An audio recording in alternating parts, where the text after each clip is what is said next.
I used to believe my life was already decided. I'm done searching, I told Lily once. You're it. You're my forever. She laughed and said, good, because I already picked our kids' names. I believed every word she said.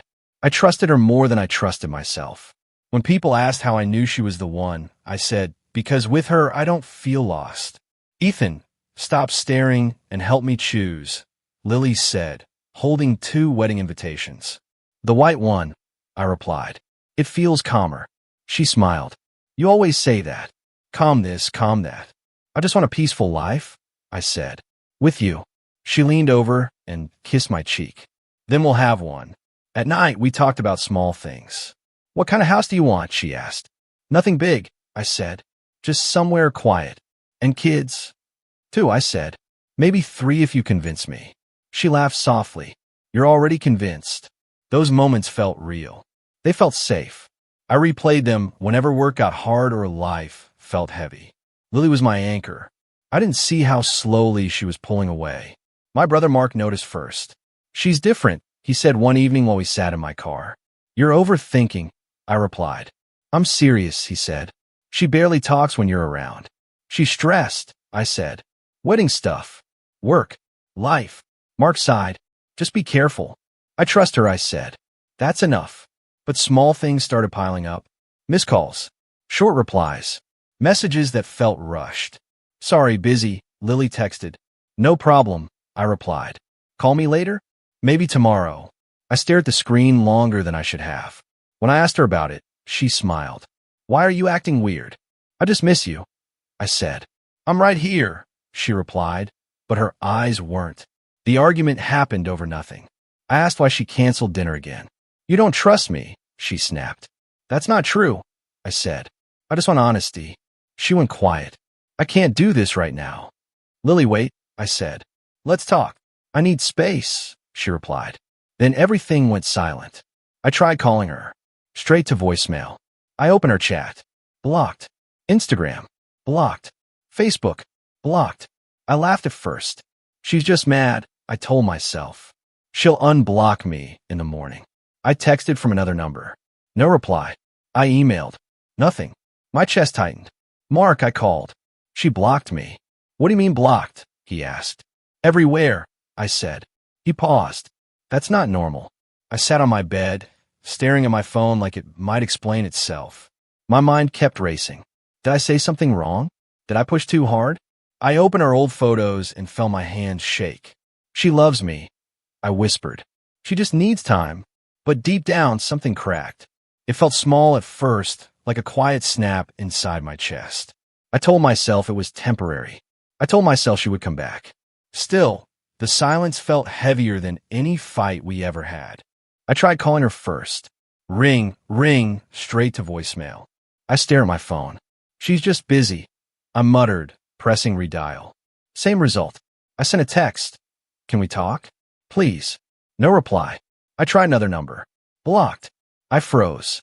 No, that can't be right. I opened our chat. Gone. All our messages erased. Every conversation, every inside joke, every late-night confession vanished. My stomach twisted. I reopened it. Maybe a glitch? Nothing. Facebook, Instagram, even email blocked. Deleted. Erased. My hands shook. I whispered, what did I do? Over and over. The last thing we said still replayed in my head. You don't trust me. I just want honesty. I can't do this right now. I muttered to myself, pacing my apartment. I didn't do anything wrong. My phone vibrated. I jumped. A notification?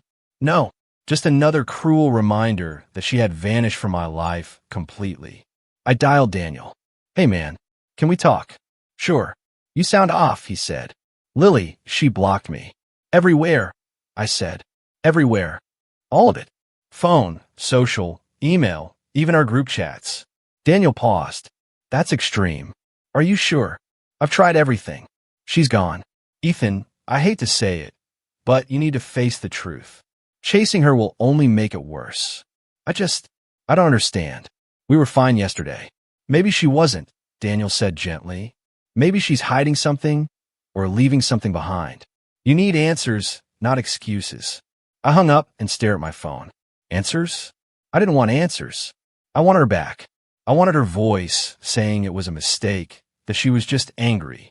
My mind ran through every conversation. Did I say something wrong at dinner? Did I text too much? Did I fail her? I drove to her apartment, hoping she might still be there. I knocked. Nothing. The door was open. Empty. Boxes gone. Clothes gone. Even a little plant she loved sat alone by the windowsill. My hands pressed against the doorway. My heart hammered. She just left. I whispered. No note. No warning. Nothing. Back in my car, I tried calling again. Blocked. Every platform. The silence hit harder than any insult ever could. I felt small, erased. Alone. I drove home and sat in my room, staring at the ceiling. It's temporary, I muttered. She'll come back. She has to. I opened my laptop. Maybe a social search could help. I made a fake account and scrolled quietly. A blur of posts, laughing friends, weekend outings, normal life without me. Then I froze. A photo tagged her, smiling in a crowd. Someone standing close, too close. I squinted. Ryan, that co-worker I vaguely knew from her office. They were holding hands, smiling, pregnant glow on her face. My chest slammed shut. I gasped. My hands shook as I scrolled again and again, trying to convince myself it was a trick. Sophie's comment popped up. Can't wait for your little one. My head spun. My stomach dropped. I blinked, convinced my eyes were lying. But every post, every tag, every comment confirmed it. I swallowed hard and clicked on the profile. Unfamiliar, private. My fingers hovered over the screen. My mind screamed, don't do it. But I did. Click. And in that moment, something inside me shifted. I couldn't explain it yet, but I knew life as I knew it had ended. I stared at the screen and whispered, this isn't real. My finger trembled as I scrolled. Pink balloons. Pink ribbons. A banner that read welcome baby. My chest tightened. No, I said out loud. This is fake. Lily stood in the center of the photos, smiling in a way I hadn't seen in months. Her hand rested on her stomach. Pregnant. Glowing. Happy. I laughed once, sharp and broken. You blocked me for this? I muttered. I clicked the next photo. Same smile. Same hand. Same man beside her.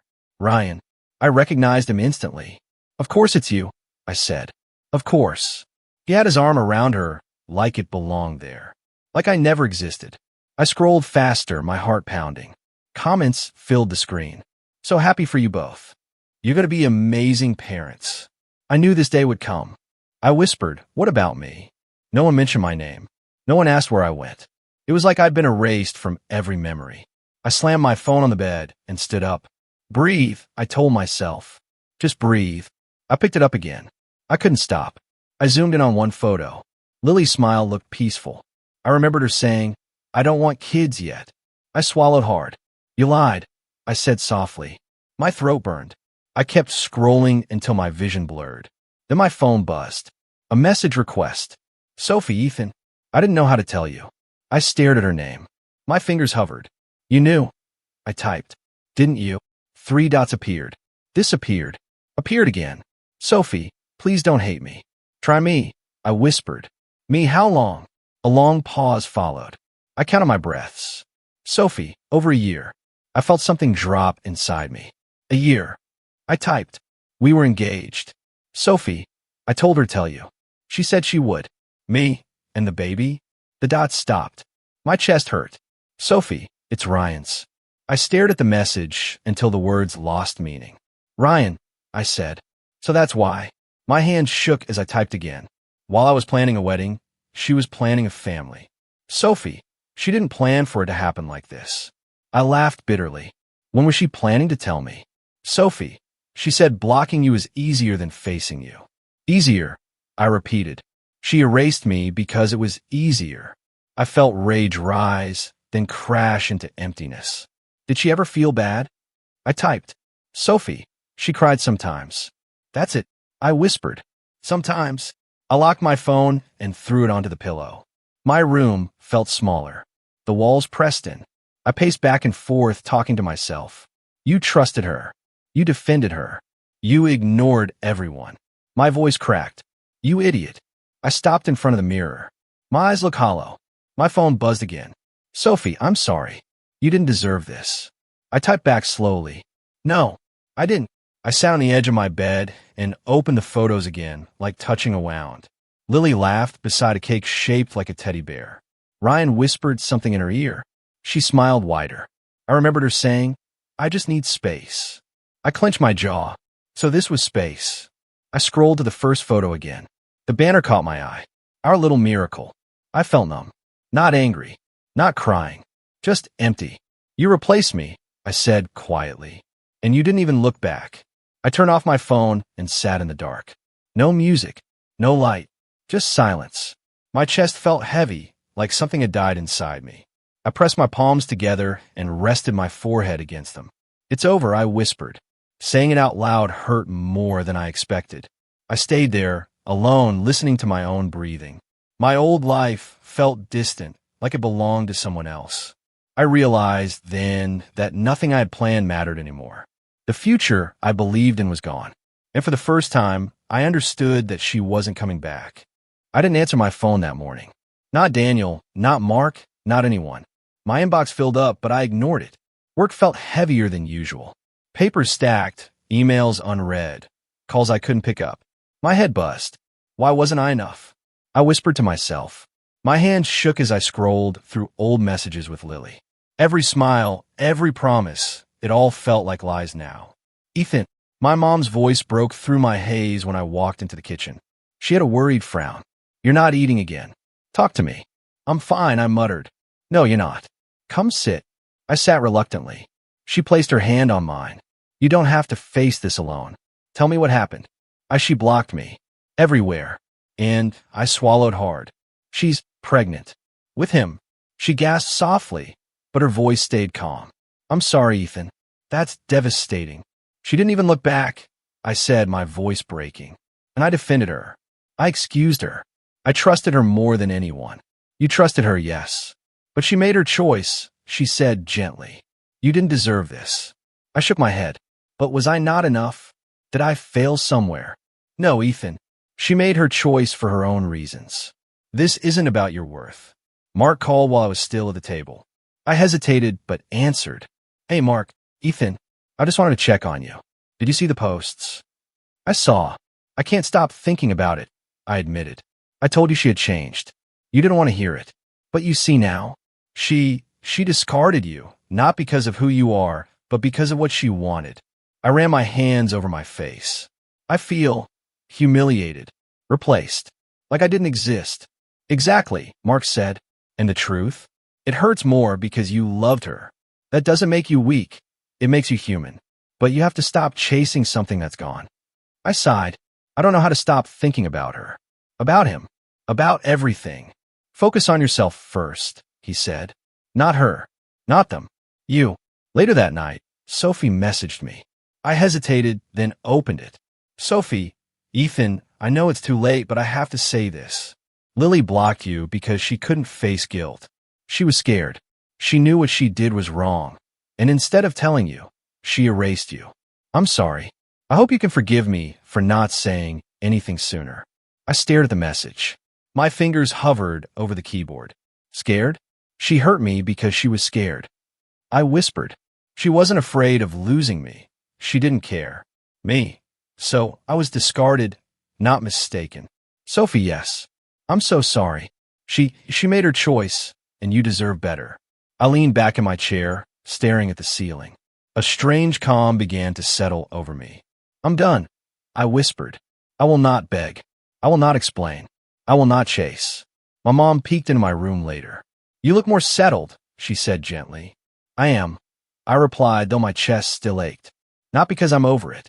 Because I choose silence. Not weakness, protection. Mark called again that night. I answered. Ethan, are you holding up? I will, I said firmly. I'm done looking back. I'm done chasing. Silence is mine.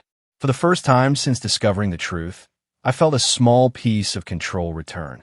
I didn't know what the future held, but I knew one thing. I would no longer let her actions dictate my life. I sat there in the quiet, alone but resolute. The scream of betrayal still echoed in my mind, but I had decided not to answer it. Not anymore. I stopped checking my phone constantly. calls, messages, notifications. I ignored them all. Work became my anchor. I spent late nights at the office, reviewing reports, organizing files, and staying after hours. Mr. Harris noticed. "Ethan, your performance is impressive lately," he said one afternoon. "Thanks," I replied. "I guess I just focus better when there's less distraction." He raised an eyebrow. "Something you want to talk about?" I shook my head. "Just life." Later, Ryan's name came up during a meeting. Mr. Harris mentioned, "By the way, the Johnson account." Ryan Brooks dropped the ball again. Borrowed funds, misreported numbers. I smiled faintly. Sounds like trouble follows him. Mr. Harris nodded. "You keep your head down, and you'll stay ahead. Karma works quietly, sometimes." I thought about Lily for a second, then forced myself back to work. Her attempts to reach me through Sophie didn't go unnoticed. I ignored the texts, the hints, even the brief calls from her friend. Every time, I typed, "Not now." I didn't feel angry. I felt free. Free from waiting, from hoping, from humiliation. One morning, I walked into a cafe near the office.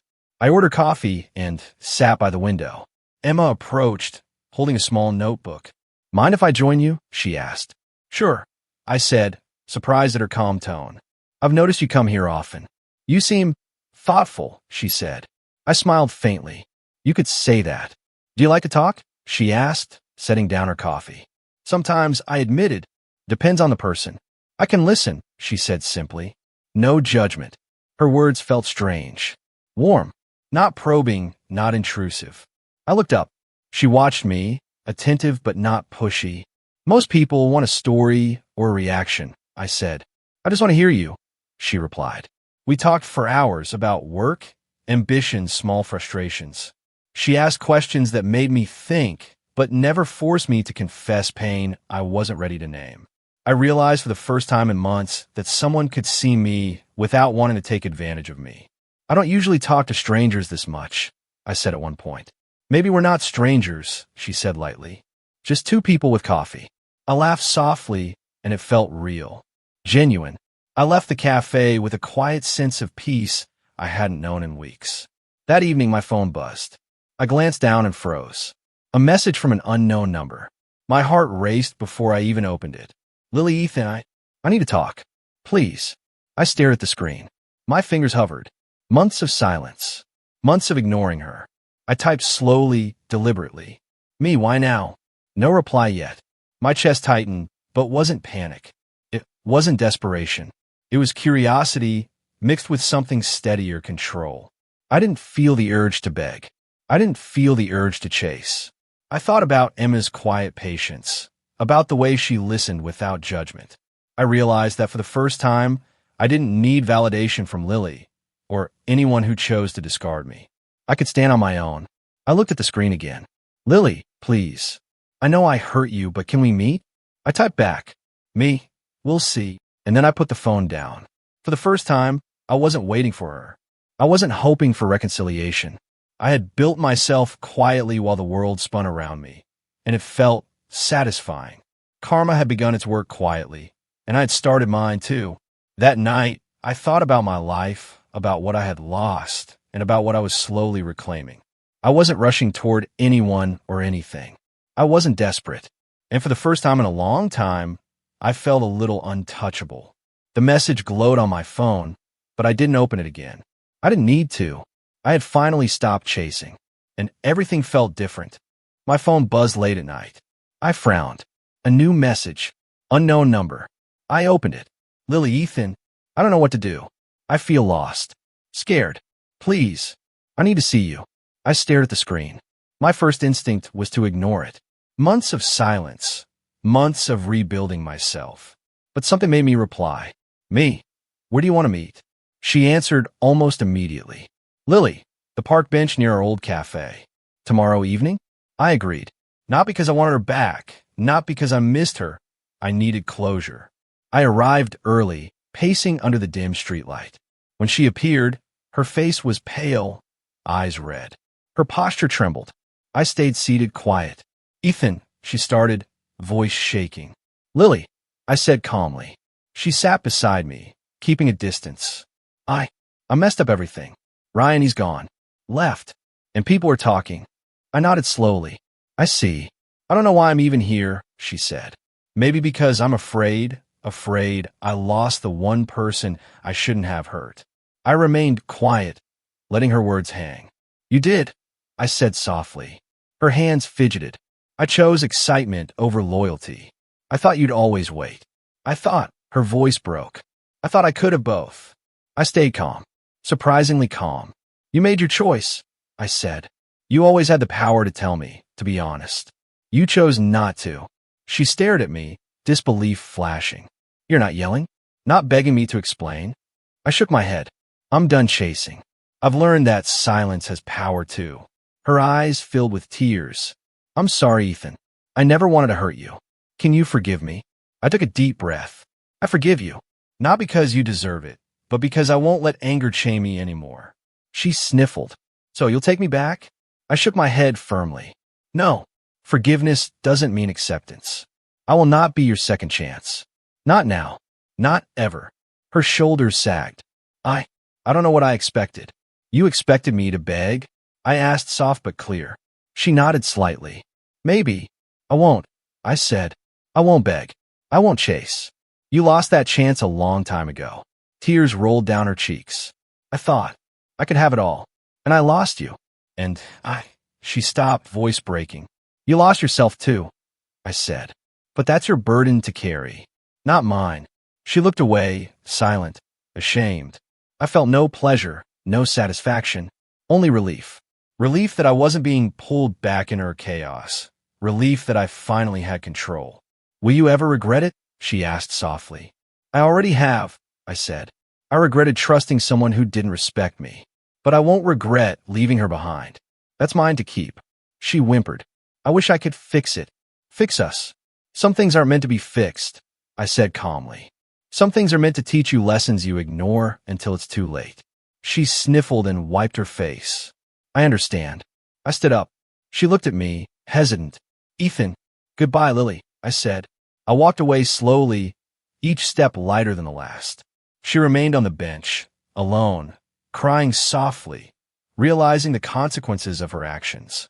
I didn't look back. For the first time in months, I felt free. Free from anger, free from pain, free from someone who chose excitement over loyalty. The night air was cold, but it felt cleansing. I exhaled slowly, knowing that the power had finally shifted. Not her, not Ryan, not anyone. Me. I had my life back, and nothing could take it from me now. I heard about Ryan first from Daniel at work. Did you see the news? He asked over lunch. What news? I said, sipping my coffee. Ryan Brooks. Fired. Allegedly borrowed money from the company. Lied on reports. People are talking. I leaned back. Karma. I said softly. Daniel raised an eyebrow. You sound satisfied. I'm not celebrating, I said. I just knew it would catch up to him eventually. The more I learned, the clearer it became. His reputation shattered. His life unraveling. Social media lit up with gossip. People whispered about him at work, at our old cafe, everywhere. Lily was mentioned, too. Her name tangled with his unjudgmental comments. One evening, Emma met me at the same cafe. She handed me coffee and smiled gently. You look calmer today, she said. I am, I admitted. Things feel balanced. She nodded. Even with everything going on? Yes, I said. I've stopped looking back. We talked quietly. No probing questions, no judgment. Just her presence, listening. I like this, I said. Just talking. Nothing forced. Sometimes the quietest moments teach you the most, she replied. Her words lingered as I thought about Lily. I had no desire to reach out. No curiosity beyond what I needed to understand the past. She had her lessons to face. Her choices, her shame, her regret. At work, Mr. Harris noticed my focus. Ethan, your energy lately, it's impressive. Did something change? I realized I can't control others, I said. Only myself. That's wisdom, he said, smiling. Evenings became my time for growth. Gym sessions, late-night reading, solo walks. Emma would sometimes join me, not to fill a void, but as a companion in this new chapter. Her calm presence reminded me that not every relationship had to come with pain or betrayal. Do you ever think about her? She asked once. I paused, letting the question settle. Sometimes, but I don't let it define me. I learned that my life isn't theirs to ruin anymore. She nodded, understanding. You've changed. I had to, I said. Pain reshapes you. It forces you to see what matters, what's worth keeping. I thought about every sleepless night, every tear, every moment I questioned my worth. And I realized those nights weren't wasted. They had made me stronger, more aware, more selective about what I let into my life. I wasn't bitter. Not anymore. I was careful, but open, to people who valued honesty, who respected me. The fall of Ryan and the whispers about Lily were nothing I actively pursued. I didn't post, didn't comment, didn't gloat. I simply observed, quietly satisfied that the universe has its own way of balancing things. One afternoon, as I returned from a run, I saw a notification on my phone. An email subject blinked at me. Baby's birth announcement. I froze. For a moment, the old feelings bubbled up. Anger, sadness, curiosity. I opened the email, finger hovering. But then I paused. I didn't need to. I didn't want to see it. Didn't want to be drawn back into their life. My life had its own momentum now. My focus was my future, my growth, my health, my happiness.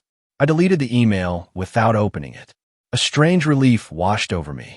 The weight of the past lifted slightly. For the first time in months, I didn't feel tethered to someone else's choices, their mistakes, or their shame. Emma texted shortly after. Want to grab coffee later? I smiled. Yes. And I realized then, quietly, that I wasn't running from pain anymore. I wasn't defined by betrayal or loss. I was defined by how I moved forward. The world could crumble around others. Rumors could spread. Judgments could fly. But my peace wasn't theirs to take. I had learned the most important lesson of all. The power to choose my path, my focus, and my happiness rested solely with me. I walked out of the apartment, the city lights glowing, and felt a strange kind of liberation. I had survived the storm, and now I could finally breathe without fear, without expectation. The email remained deleted. The past was gone, and I was finally free. I stood at the edge of the lake, watching the water ripple in the morning light. This was the place Lily and I had planned to visit together years ago. Back then, we talked about picnics, sunsets, and how peaceful it would be. Now I was alone, and it felt different. Not empty, not bitter, just quiet. I whispered to myself, I made it here anyway. The memories came unbidden. The laughter, the arguments, the plans, the heartbreak. I traced them like lines on my palm. Each one reminded me of who I was, who I had been, and who I had become. Ethan, I turned. Emma stood there, holding 2 coffees. She smiled gently. Mind if I join? Of course, I said, motioning to the bench. We sat. The silence was comfortable, not awkward. You come here often? She asked. Not really, I admitted, but I wanted to remember and let go at the same time. She nodded. I understand. I took a sip of my coffee. I've lost a lot, I said slowly. Lily trusts my patience. I even doubted myself. But, she prompted softly, but I've gained more than I realized. Strength, clarity, self-respect. I see who I am now. Emma smiled. You've grown. That's what matters. I laughed quietly. Funny, I used to think pain would destroy me. Instead, it rebuilt me. Every sleepless night, every tear, they weren't wasted. You're proud of yourself, she said. I am, I admitted. Not because I conquered someone else or proved a point, but because I didn't let betrayal define me. I didn't let it shame me. I survived, and I built myself anew. We watched the water together, and for the first time, I felt completely untethered from the past. Lily's choices, Ryan's lies, the judgment, the humiliation, they existed, but they didn't own me anymore. I thought about the messages, the tears, the nights spent questioning my worth. I smiled faintly.